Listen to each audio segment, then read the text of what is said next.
Hello, LinkedIn friends. I am so happy to be here with you today. I have the pleasure of bringing you my friend Petra Kolber, who just actually mentioned to me this is her first LinkedIn Live, which is amazing. Petra is a master, of course, of Facebook Lives, and she had me on her Facebook live stream a few months ago at the start of the pandemic. So she was rocking it. It was like these 24 hours of Petra live stream. It was great. But part of why I wanted to bring Petra here today, this interview is serving a couple of purposes. One is I just thought it's fun to talk to her and fun, hopefully, for you to be exposed to her great ideas and experiences. Petra is the author of a fantastic book called The Perfection Detox. Petra also comes out of the fitness world, and in the 80s and 90s was a spokes fitness person for Reebok. She did all these amazing things, traveled the world, and now melds fitness, happiness, and positive psychology all together, which is great. I'm going to be talking to her today about a side passion and a side pursuit of hers, which I thought was really interesting. But the second part of this and why I'm doing it, I'm always a fan of killing two birds with one stone. And so for me, I am, as some of you know, in the midst of writing my new book. It is called The Long Game. Petra is somebody I wanted to feature, and I thought, you know what? Why don't we do the interview live so everybody else can see it, and then you can see a year and a half later how it plays out, and you can say, when you get your copy of The Long Game, you can be like, oh my God, I remember that interview. So Petra Kolber, welcome. Oh, thanks, Dorie. I just have to say, it wasn't the 80s. It was the 90s. Okay. I'm old enough as it is. Don't be sorry dating me anymore. Sorry. It's so good to be here. My first LinkedIn Live with you. I'm so honored. Thank you. Oh, that's amazing. Well, we're already seeing awesome people tuning in and saying hello here. This is great. And so please, for LinkedIn friends who are here, come say hi. Tell us, right into the chat box. Where are you calling in from? Where are you? We want to hear from you. We have some awesome people. Julie Carrier's here. Hey, Julie. Our friend Paula Rizzo's here. Caprice and Lelaine and Richard and Celeste. We're so glad to have you. Naomi and Leandro. So thank you for joining us here. So, okay, Petra, what I especially wanted to get to know and wanted to hear about you, coming out of this interesting background, this sort of, fitness and psychology and organizational development background, you decided a few years ago, kind of maybe on a lark, you can tell me, I don't know, you decided, and I witnessed this as your friend, you said, I want to learn to be a DJ. What was that about? And where did that come from? And how did you decide that this was actually something that you wanted to pursue? You were actually there when this whole thing manifested. It was at my book launch. I had just finished the book, The Perfection Detox, and it literally had gone out that day. And this was 2018, is that right? 2018. Yeah. Mm-hmm. August. And you had very kindly flown directly from Puerto Rico to the book launch. I did. I did not. I brought my suitcase to your book launch. You brought your suitcase. And, you just spent like 2 years of your life grafting away at a book. And then I was being interviewed by an amazing lady. And she said, so what's next? Okay, I just catch my breath. And I casually mentioned, I've always wanted to DJ. And it literally was just like a passing thought. Music's been in my blood. I've been in fitness. I love DJ. I love listening to DJs and following music and all of that. So it's always been a part of what I've done as a dancer, music, as a fitness instructor, music. Casually mentioned it. I call it throwing your backpack over the wall. Now, you don't throw your backpack over the wall when you have Dorie Clark, other great thought leaders in there who are going to hold you accountable to your dreams. So right at the end of that moment, two people came up to me. This is August 2018. One gal, Maureen Hagan, she's the VP of CanFit Pro, one of the biggest fitness events in North America. And she said, so what do you want to do? DJ, casual, passing. She said, how serious are you? I said, I'm really serious. And she goes, okay, a year from now, August 2019, you'll DJ our VIP party. So I'm like, okay, sure. A year away, whatever, Okay. And then the same breath, two great guys, Mike Pipitone and Mike Babbitt, my music mentor, said, how serious are you? I went, I'm really serious. They went, okay. Next day on my doorstep arrived a tractor, controller, and all the things. What's the track? That's a DJ thing. Same thing. Do I sound cool yet? So it's a piece of equipment that's over there, and it allows you to mix music and preview it. And then basically, there's many ways of using many different controllers, but this was one that they sent to me, and that was it. And that was in August. And then I thought, oh, I have a year, and then I had 6 months. I'm like, oh, and then it went to print. And I was like, I better get on this thing called DJing. And that was so January of 2019 was really when I dove deep, went online, started going down to Washington to mentor. And then I ended up okay. Like the first time you do a talk, Dorie, sorry. Well, you don't want to do it first time, right? LinkedIn. You're not going to do your first talk as a TED talk and so it's like DJing. You don't DJ your first event live to 600 people. Well, that's what I did. So yeah. Wow, this is amazing, Petra. So I want to break this down, and I also just want to say hello to some of the great people who are here. If you're joining now, please feel free to type in where you're from. We want to hear from you in the chat box here. We have a friend here from the Philippines. We have Gregory from Atlanta, Karen from South Africa. We have Anna from Portugal, Yeliz from Houston, Demosthenes from Panama. Love your name. That's great. We have Comfort from Nigeria, Carla from Nashville, Dana from South Carolina. Oh my gosh, Raul from Delaware. Hello. Wow. Lani from Dubai, Denise from Westport, Gil from London. Oh my goodness, we're so happy to have all of you guys here. We have Eve from Belgium. I see Julia from Wyoming. So we've got a full house for you, Petra. So I want to just probe into what you're talking about a little bit. So what I'm hearing is ingredients for this, where you had this, this kind of crazy wild idea that became true. So first of all, you had somebody in your life who, in this case, in a public venue, asked you, hey, what do you want to learn? What do you want to do? So there was a little bit of a nudge there to think about it. And then you had multiple friends come up and sort of offer their support in some ways. So the guys that you say are your music mentors, these are people who were DJs themselves? One was Dorie. One, Mike Babbitt, is an incredible DJ. And then both of them work with a company in the fitness world. So I had known them for 20 years. And Mike Babbitt is one of the best DJs out there. So he was the one said, I'll get you ready for this. And then Mo Hagan was the one that said, I'm going to give you the event to get ready for. So you had your moment and your mentor and then the music. And then you had to get the motivation to get up and do the hard work, even though it was something my heart was driven to. The idea, turning that into reality, right? That's the grit and the hustle. All the stuff that we don't see in that overnight success. Like, oh my God, Petra's a DJ. I'm like, well, you didn't see the times I was balled up in the floor crying, going, I'm not going to be able to do this. It's way harder than I thought. So you learn so much, even about pursuing like a dream side hustle. You learn so much about yourself anytime you put yourself out there. And I think for me, Dorie, the one thing that was really important, I often say, we will give up on our dreams long before they give up on us. So if you don't have that accountability partner, you haven't stated it out loud, written it down, declared it somehow, when things get tough, that's when we quit, right? Because we see everyone else's success seeming so easy. Yeah, I think that's so spot on, Petra. So I want to just dive a little bit more into this. And incidentally, for those of you who are enjoying this, Petra's wonderful to follow. And I'm going to suggest that all of you guys check out her site. You can subscribe to her email list. Go to petrakolber.com so you can learn more about Petra and her work. She's awesome. But so Petra, a question that I have for you, what was it about being a DJ that appealed to you? Like, obviously, everybody likes music. Music is cool, but I like music and I've never thought, oh, I want to be a DJ. Like what was it that really compelled you here? I think it was two things. One is my background has always been performance. As a dancer, as a fitness instructor, I was always at the front of the room. And it's weird because I'm an introvert.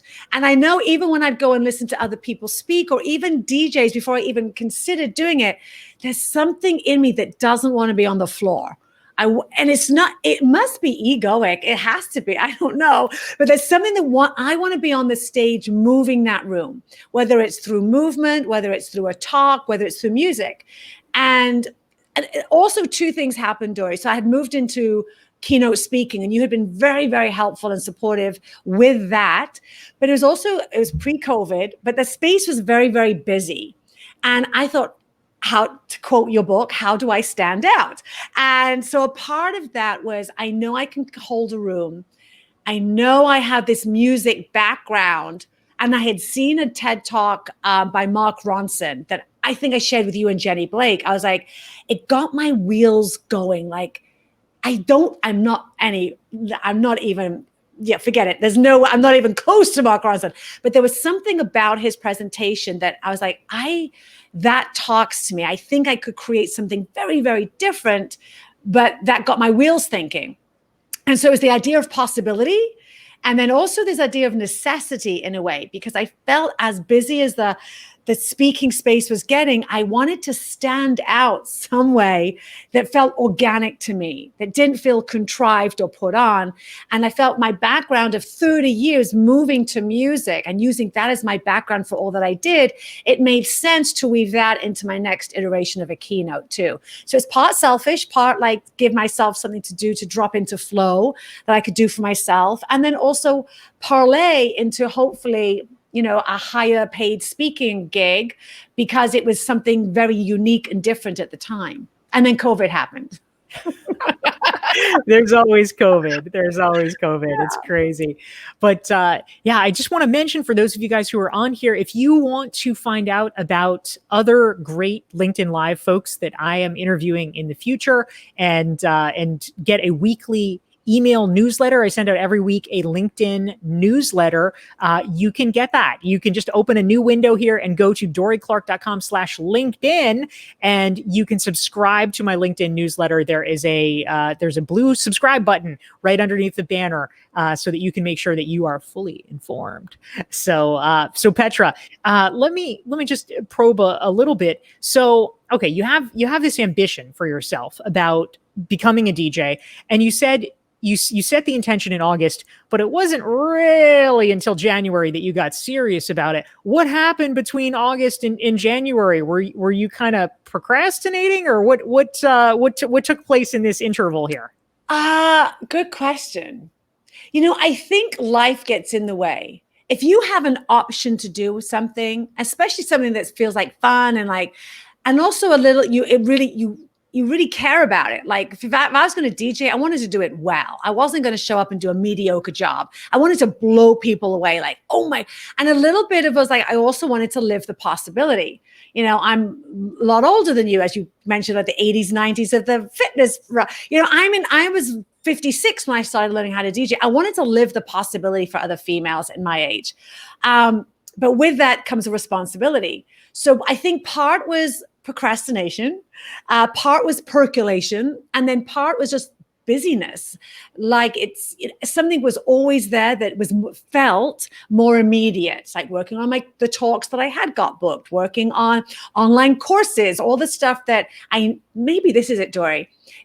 I had so many things that I knew how to do, that how was I going to make room? This is my own excuse coming up to do something that was kind of optional until the date on the calendar was getting closer and closer and closer.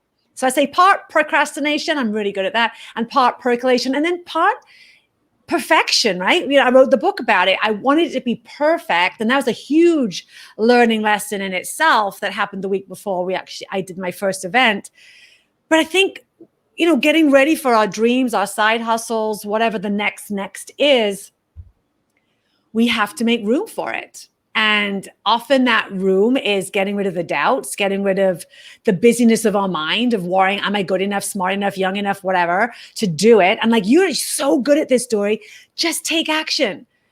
And I've learned so much from you. I just take action and then figure it out. I'm really good at trying to let me figure it out first. And then when I know how to do it, I'll take action. And this was such a great lesson for me. I had to say yes and then get ready for that yes. Yeah, that's powerful, Petra. I love it. And when you think about what a great DJ does, what's what's the point of being a DJ? Like, what can a DJ do for the people in the room?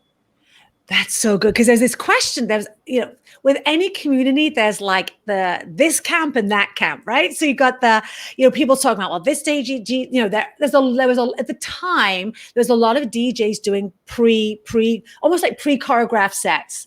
It was the film. This was like when the big events were on, and there's a lot of talk. Well, is that really DJing if you're doing the same set over and over again, or is it being in the moment, responding to the crowd? Look, I get it. It's like a talk. If the bigger the stakes, and when everyone's filming you, the risk ratio gets thinner and thinner and thinner. When I was DJing, look, I had nothing to prove. It was a miracle. They would be like, it's just a miracle if I could get the music to play onto the floor. That was a win. But so I think it's, to me, what I learned, DJing is not about the perfect set. And this is what I've learned. I learned so much about this, like literally the week before.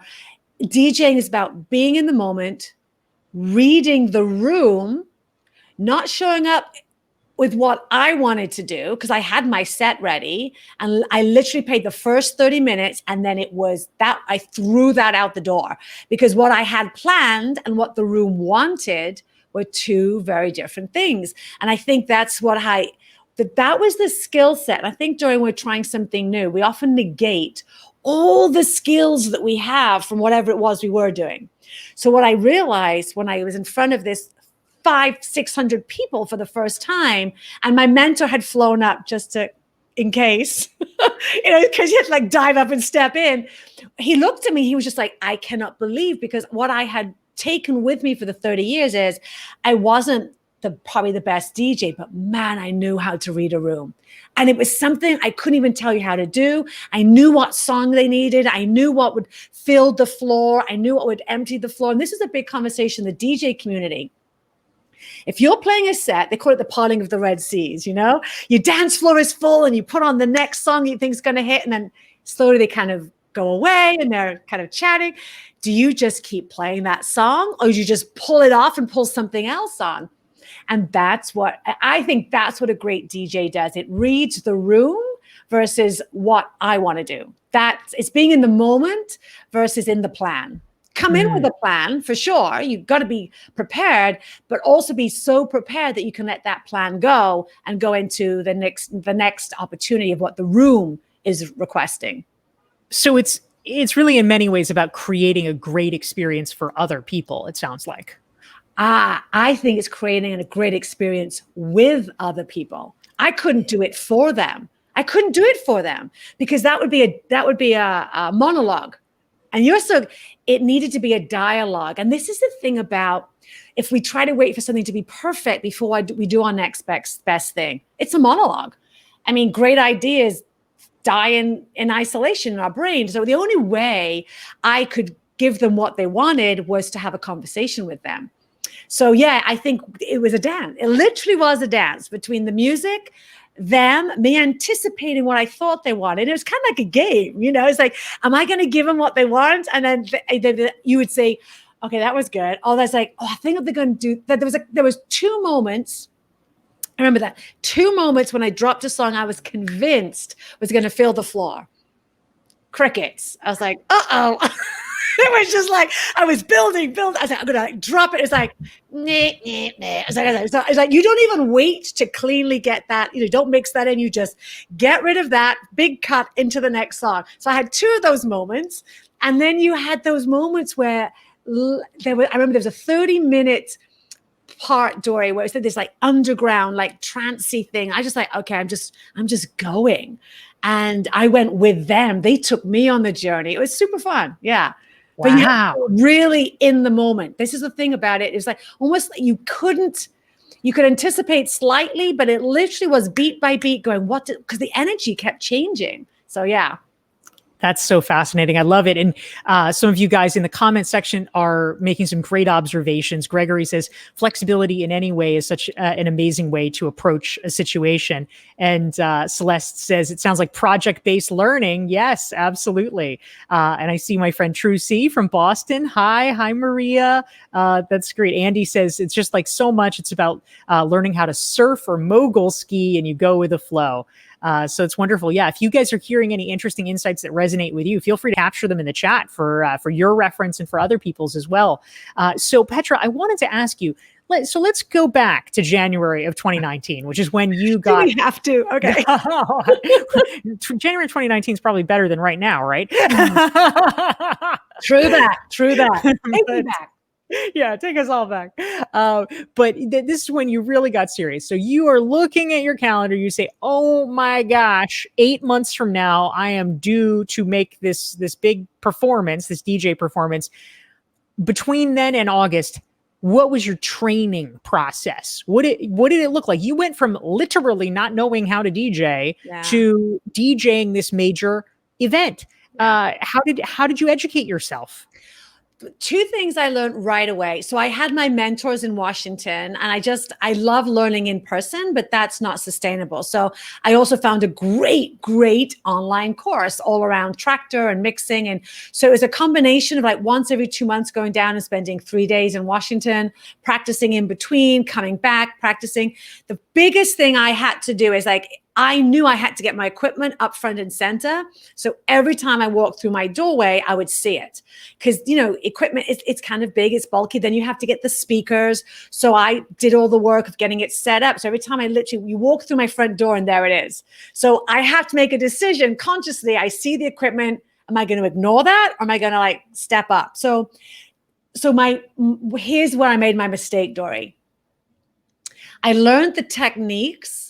And I learned the strategies, and I learned the technique. And I had learned the technique. Look, there's still so much I have to learn. I'm still like entry-level DJ, but I can rock a room.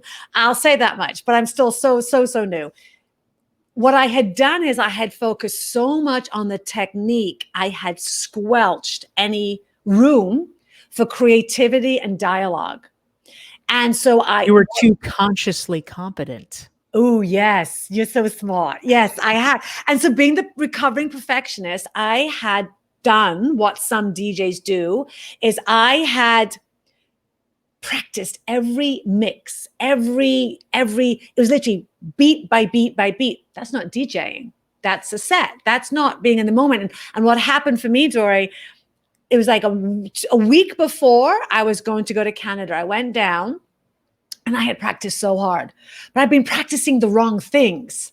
I had been practicing that technique without, I don't even know how to describe it. I had been rehearsing the notes without thinking about the song I wanted to create. So I had been melding these things together, literally, okay, this works with this works, and over and over. So I went to my mentor and he goes, okay, Shem, what you've been doing? And I did 2 songs, and I thought he was just going to go, you are amazing. Oh my goodness, I'm so proud of you. And he stopped the deck. Sound cool? Stop the deck. And he went, okay, great. Now go and mix those same 2 songs in a different way. And I couldn't. I was just like, he goes, Petra, that's not DJing. You've got a set, but because what happens if something goes wrong? What happens if something doesn't go the way you planned? And that's literally, Dorie, a week before I thought, there's the first time in probably 10 years, I was like, I can't do this. My name's on the docket. I'm prepared to say, Mike, go up for me.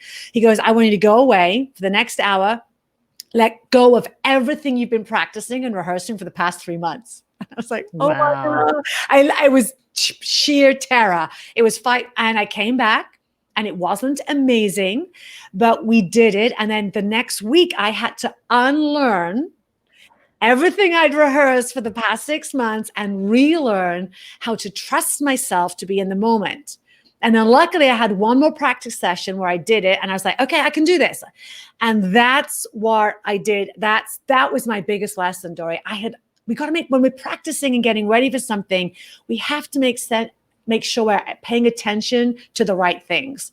Because I was paying attention to the technique without any mind of what experience I may or may not be creating.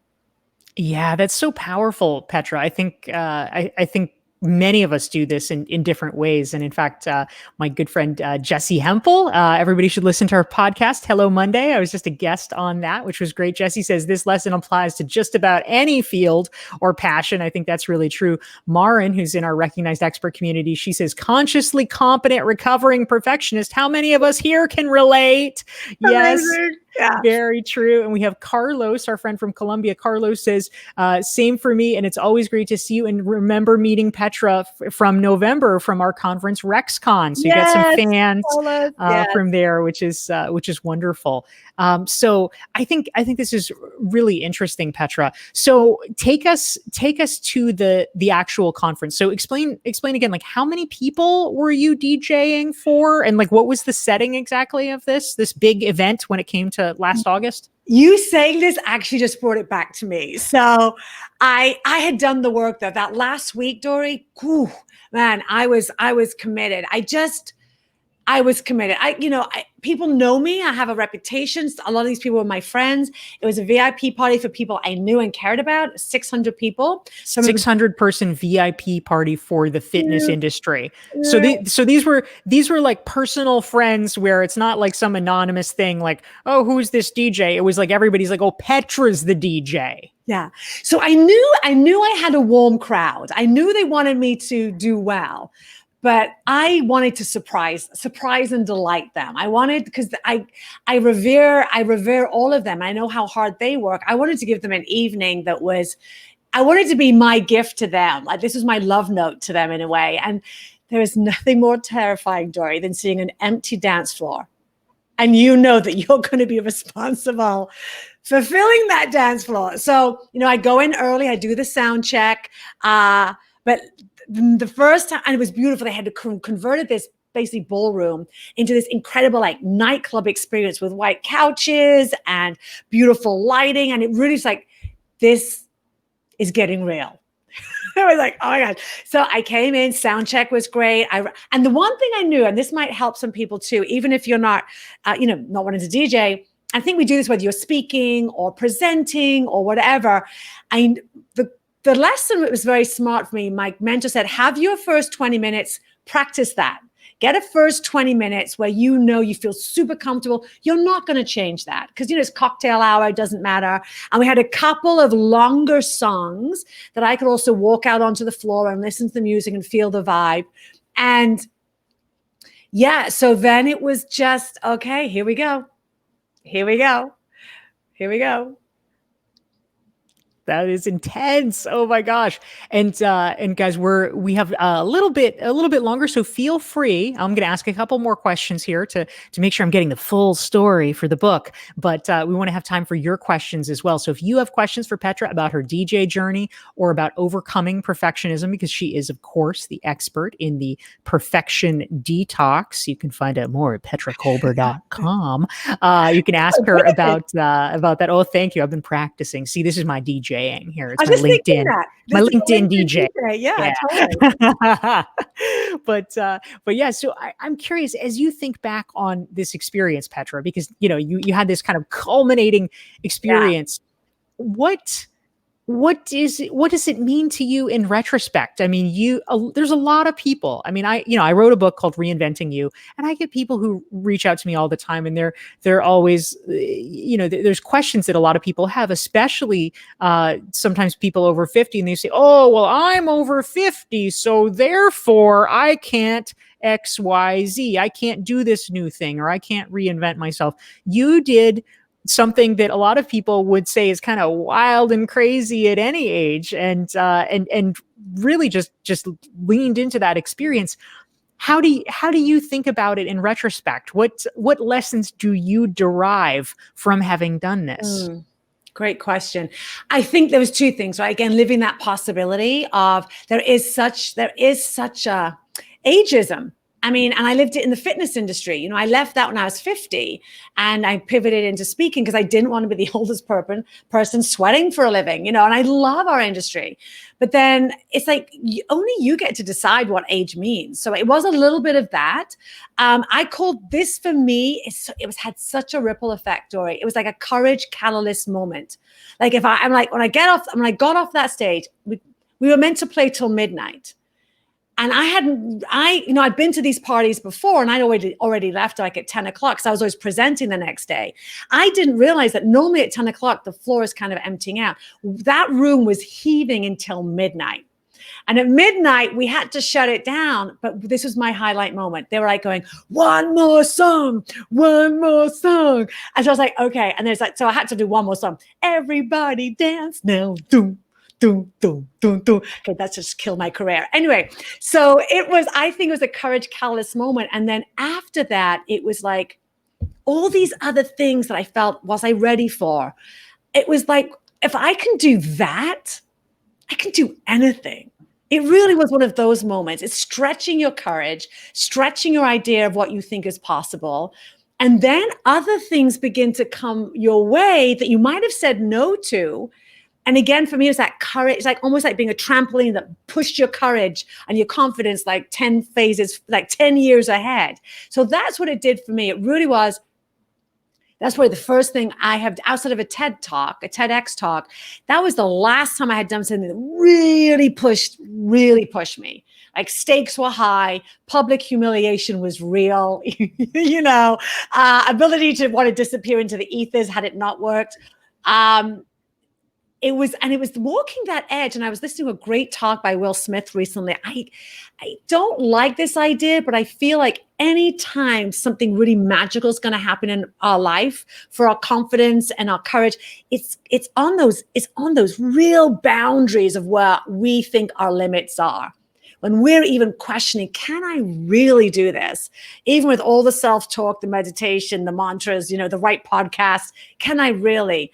But I think that's where the magic happens. In those moments when you're really letting go of, I know I can, to like, whoa, is there going to be something to catch on to on the other side?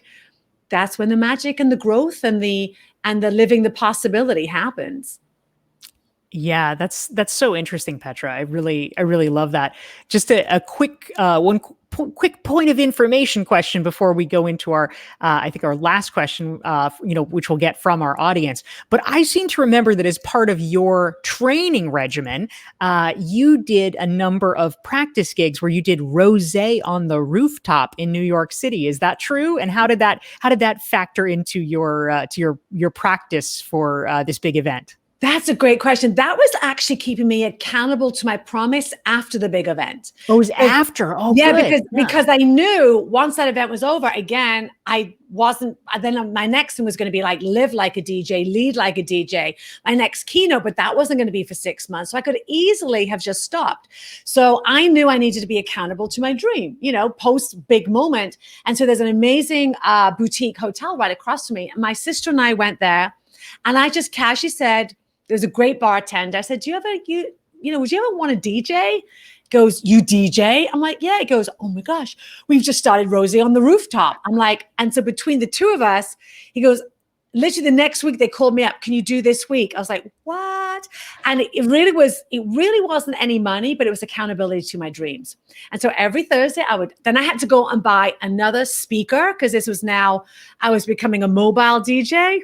You're legit. I'm yeah. legit to quit, babe. And so I drag my stuff across. We'd set up. It was on a rooftop, and it was amazing. And I got to meet people in my neighborhood. I got to just be able to interact and do a different style of DJing. This is where I'm not like rocking the room. I'm now the background. I'm the background to their experience over cocktails. So it's just a great way for me to also practice things with a lower risk. So I've mixed things like sometimes I went from Hamilton into like P. Diddy. I don't know. I was like, this sounds like a beat. Let me just try it. And sometimes you're like, oh, that was fun. And then somebody's like, mix. But they're all drinking, so they're not noticing. But again, I think you need accountability.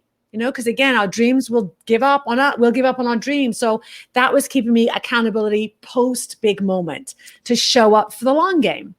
This is fantastic. So there's a few important points here. I mean, one is that you need to have a kind of pre-commitment mechanism. You have to lock yourself in, which you had with the big August event, and then to have a post-commitment mechanism as well to keep with the program. I love that.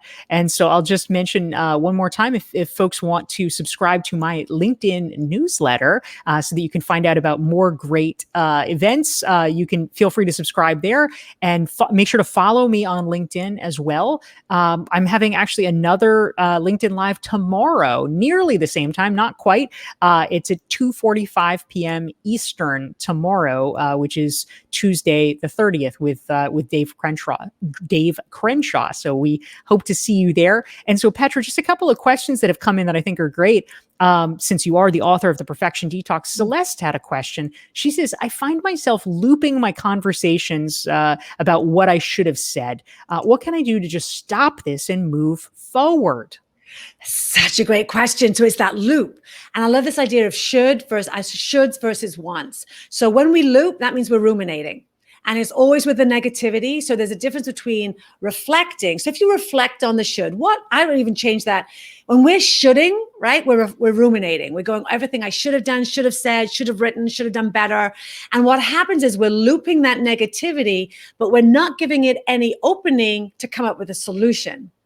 When we look at, I should have said this, maybe we could say, I could have said that differently. So the shoulding is the lens of judgment and rumination. We go, maybe I could have done that differently. That's the lens of possibility, curiosity, and learning and reflection. So we still might loop a little bit, right? Might go, but instead of going, I should have said this, maybe next time I could say this. And it opens up that negativity for a gap, a solution to take action. So when we're looping in the negativity, all that is keeping us static, if anything, moving us backwards, right? But when we do it from the lens of observation and compassion and reflection, we open up that gap for a solution. It might not be the perfect solution, but for us to give an action step to move that choice forward, to maybe do it differently, perhaps better next time. That's a fantastic answer. I love it. And I'll just say here, we have a nice comment from Justina. It's a compliment, so we'll put it on the screen. You just proved, Petra, that it is possible to become whoever you want at any age. And it's so encouraging. Your enthusiasm is contagious. I agree with that. Thank you, Justina. And so one last question for you, Petra, before we part. This was a great question that came in from Delhi, from our friend Swapnil. Swapnil wants to know, what inspires you the most, Petra? Okay. You're going to hate me for saying this, Dorie, but I'm going to pick a couple of things. One is you. Oh, well, thank you. I wasn't fishing for that. No, I know you weren't. I'm going to say this because you have shown me what it means to be a leader with heart, a connector without an agenda, and someone who really has everyone else's best interest at heart, and a true friend. So that's one. Two, what inspires me is really this. Do I want to live a life of regrets, or leave this life of regrets, or go say yes and then figure it out? So what inspires me is finding out the tools and strategies that allow me to say yes versus what if, and then moving that forward. Inspiration for me can be found in anyone, any place, anything that is helping us all step up and live our best life, so we can do that for others. So thank you. Music inspires me. Friends like Dorie inspires me. This conversation, you guys inspire me. And reinventing yourself, whether it's age, after a relationship ends, after divorce. I see that here. We get to decide what an event, an age means. It's simple, but not always easy, but it's worth the work. That is so fantastic. I love it, Petra, and I'm so happy to get to spend time with you. And I want to thank everybody who is here to join us. If you enjoyed this conversation, please hit the share button so that your friends in the LinkedIn feed can see it as well and enjoy the conversation and learn from Petra. As you heard, she's at petrakolber.com, and you can open a new window right now. You can follow Petra on LinkedIn. If you're not already following me on LinkedIn, you can actually open a new window and do that as well. We look forward to staying in touch. Thank you all, guys, for being part of this. And Petra, thank you especially for sharing your wisdom. I look forward to featuring you in my forthcoming book, The Long Game. I'll make it into Dorie's book. Thank you guys so much for your time. So appreciate you. Thank you, Dorie. Thank you. Take care, guys.